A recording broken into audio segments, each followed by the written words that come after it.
नमस्कार, मैं अमित कुमार। अजोरा न्यूज़ में आप सभी का स्वागत है।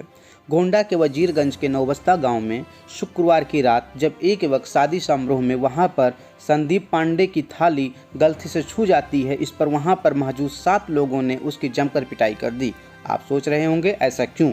ऐसा इसलिए क्योंकि युवक जो था वो अनुसूचित जात का था, जिसको दलित के नाम से बरसों से बेइज्जती करते हुए आ रहे हैं हम लोग। इसके बारे में आगे बताएंगे। इससे पहले हम आपको एक वीडियो दिखाना चाहते हैं जिसमें हमारे प्रधानमंत्री जी कह रहे हैं, दलितों को मत मारो, मुझे मार दो, मुझे गोली मारो, लेकिन दलितों को मत मारो। देखिए उनकी वीडियो। मैं ऐसे लोगों को कहना चाहता हूं, अगर आपको कोई तकलीफ है तो वार करना है तो मुझ पे करिए, मेरे दलित भाइयों पर वार करना बंद कर दीजिए। वार करना है तो मुझ पे कीजिए, गोली चलानी है तो मुझ पे चलाइए, मेरे दलित भाइयों पर मत चलाइए। आपने देश के नरेंद्र मोदी प्रधानमंत्री किस तरह अपनी भाषण में दलितों के दुख दर्द को समझ रहे हैं और अपनी भाषण में कह रहे हैं। सवाल ये है कि नरेंद्र मोदी जी आपको गोली कोई क्यों मारेगा और इसका तात्पर्य आप कहना क्या चाहते हैं? गोली और अत्याचार वर्षों से दलित सहता हुआ आ रहा है। इस पर आपको एक कठोर नियम और कानून बनाना चाहिए जिससे कि देश में समानतावादी हो सके, बन सके। लेकिन आप तो केवल एक इमोशनल ब्लैकमेल भाषण दे रहे हैं जिसमें आप खुद को दलित हितैषी बता रहे हैं, लेकिन जब दलितों पर अत्याचार होता है तब आपका एक भी भाषण, एक भी बयान नहीं आता है। अगर आता भी है तो वो केवल चुनावी मुद्दे होते हैं। नरेंद्र मोदी जी, आप देश के प्रधानमंत्री हैं। यदि आप चाहें तो देश की तस्वीर और दशा दोनों बदल सकती है, लेकिन आप ऐसा नहीं करना चाहते हैं। आपकी मजबूरी को जनता समझ रही है और दलित वर्ग जो है वह भी आपकी इस मजबूरी को समझ रहा है। मामला अब आपको आगे बताते हैं। युवक की बहन रेनू ने बताया कि थाना क्षेत्र नौबस्ता गांव का मामला दर्ज करा दिया गया है।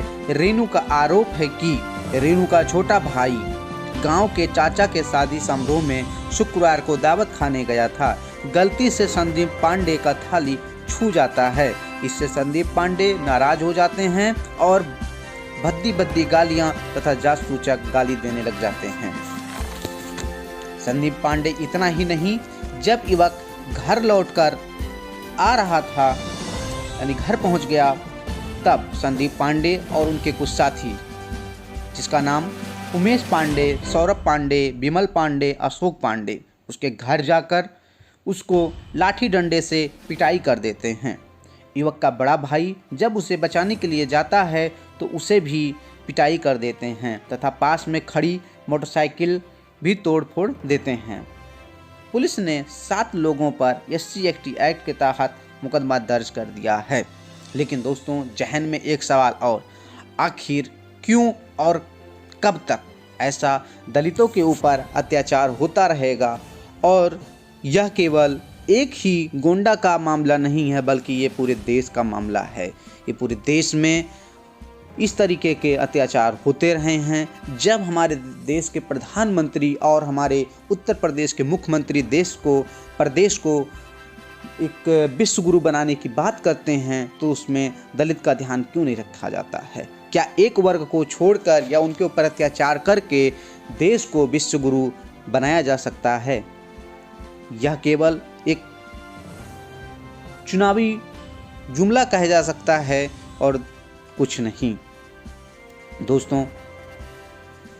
दोस्तों, इस मामले को हमारे मुख्यमंत्री योगी आदित्यनाथ और प्रधानमंत्री नरेंद्र मोदी जी को संज्ञान में लेना चाहिए और इस पर सख्त से सख्त कार्रवाई करना चाहिए, जिससे कि दलित वर्ग में दोबारा अत्याचार ना हो, उनके ऊपर ऐसे मारपीट ना किया जाए। नमस्कार दोस्तों।